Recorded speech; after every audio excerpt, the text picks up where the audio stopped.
name is Nicole Stevenson, and this is my presentation on art from the Dark Ages.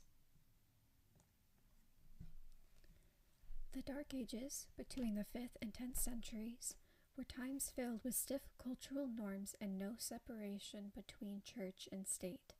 However, these were also times that people continued to build massively scaled projects. This includes the Lincoln Cathedral, which stood to be the tallest building in Europe for 200 years.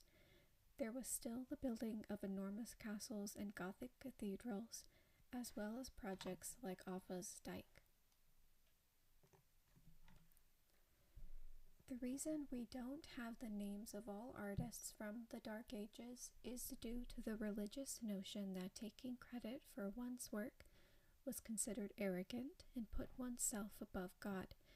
It was also very difficult for artists to sign their work because more often than not, art was made by several people and would have been unlikely or impossible to keep track of all the hands a particular piece went through to get to the end product.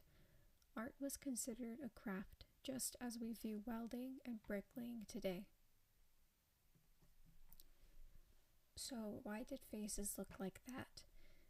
Depending on geographics and the time period, artists in the Dark Ages did not draw human faces quote-unquote correctly for several reasons.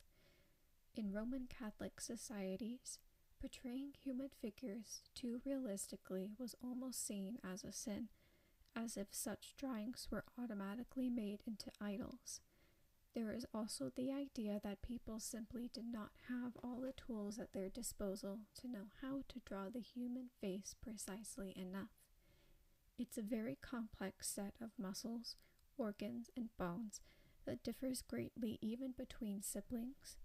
That's why so many art pieces in this time featured identical faces, as it was more straightforward and it drew focus more to the spiritual impact of a piece, rather than the artistic details.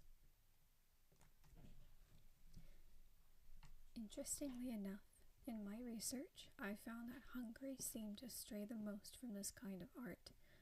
Part of the reason old medieval art was so stilted and flat was because they did not use the full potential of perspective. However, Hungarian art not only utilizes perspective, they've also been known to draw more realistic human figures and even add shadows and light, especially closer to the 14th century. Perspective drawing wasn't officiated until the 15th century in Italy, putting Hungary well ahead of its time, proving that there can always be a balance between realistic art and spiritual undertones, and neither has to draw attention away from the other.